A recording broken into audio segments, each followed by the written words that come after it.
नमस्कार मंडळी, मी तुमचा लाडका मित्र वरद विजय चव्हाण आणि मी तुम्हा सर्वांचं माझ्या युट्यूब चॅनलमध्ये स्वागत करत आहे। मंडळी, महेश मांजरेकर सरांचा जुनं फर्निचर हा सिनेमा काल रिलीज झाला होता। या सिनेमाचा रिव्ह्यू आपण केलेला आहे। तो जर रिव्ह्यू तुम्ही बघितला नसेल आणि त्याचबरोबर लेख असावी तर अशी या सिनेमाचा सुद्धा रिव्ह्यू आपण केलेला आहे। या दोनही रिव्ह्यूजचे लिंक मी खाली डिस्क्रिप्शन बॉक्समध्ये देतोय। एनिवेज, आता आपण येऊया जुनं फर्निचर या पहिल्या दिवसाच्या बॉक्स ऑफिसच्या कमाईकडे। आता पुन्हा एकदा एक रिमाइंडर आहे, मी जे हे आकडे सांगतोय ते खरे असतीलच असं नाही, कारण मराठी सिनेमाला कुठलाही ट्रेड अनालिस्ट नसतो। सो असं धरून चला की कदाचित त्याच्यापेक्षा चांगलीच कमाई या सिनेमाने केलेली असेल।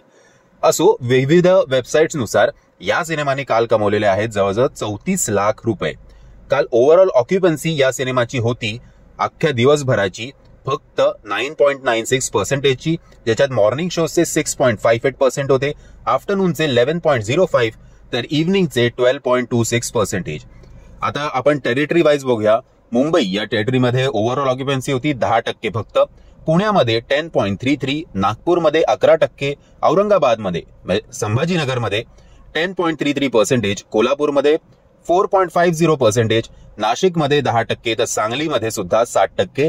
सो काल जेवढं याचा हाईप आहे, ज्या लेव्हलचे स्टार्स आहेत या सिनेमामध्ये, त्या हिशोबाने काल ऑक्युपन्सी नाही आणि ऑक्युपन्सी नसल्यामुळे काल फक्त 34 लाख रुपये एवढे या सिनेमाने कमवलेले आहेत असं म्हटलं जात आहे। एनिवेज, आज वीकेंड सॅटर्डे संडेला हा सिनेमा ऍटलीस्ट 80-90 ते 1 करोडच्या घरात जावा हीच देवाकडे प्रार्थना।